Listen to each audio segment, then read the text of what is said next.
તો ગુજરાત રાજ્યને નશા મુક્ત કરવા માટે જે અભિયાન હાથ ધરવામાં આવ્યું છે, જેની અંતર્ગત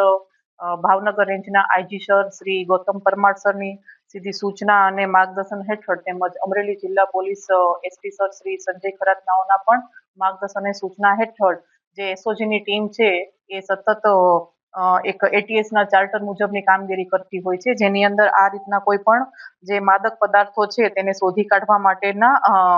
સતત કામગીરી કરતી હોય છે. તો જેની અંદર આ એસઓજીની ટીમ છે, જેને એક ચોક્કસ બાતમી મળી કે લાઠી વિસ્તારની અંદર એક મતીરાળા ગામની સીમ તરફ જવાના રસ્તે બાબુભાઈ ડેરની વાડી આવેલ છે, જેની અંદર ગેરકાયદેસર માદક પદાર્થ એટલે કે અહીંયા ગાંજાના છોડનું વાવેતર કરવામાં આવેલ છે, એવી ચોક્કસ અને આધારભૂત બાતમી હોય અને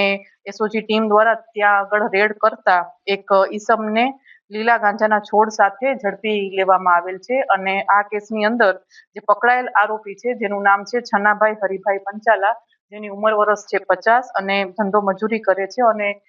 જોગાણીનું કેરાળા નવા પ્લોટ વિસ્તાર તાલુકો લાઠી જિલ્લો અમરેલીના રહેવાસી છે. અને આ રેડની અંદર જે પકડાયેલ મુદ્દામાલ છે, જે આ ખેતરમાંથી જે લીલા ગાંજાના છોડ આશરે 48 જે છે અને જેનું વજન કરતા 155 કિલો 865 ગ્રામ અને જેની કિંમત 77,93,250 રૂપિયા છે. અને આ આજે જે રેડ છે એનો જે કેસ જે છે એ લાઠી પોલીસ સ્ટેશનમાં ફાઇલ કરવામાં આવ્યો છે અને આગળ જે કઈ પ્રોસિજર છે એ તપાસ આગળ ચાલુ છે.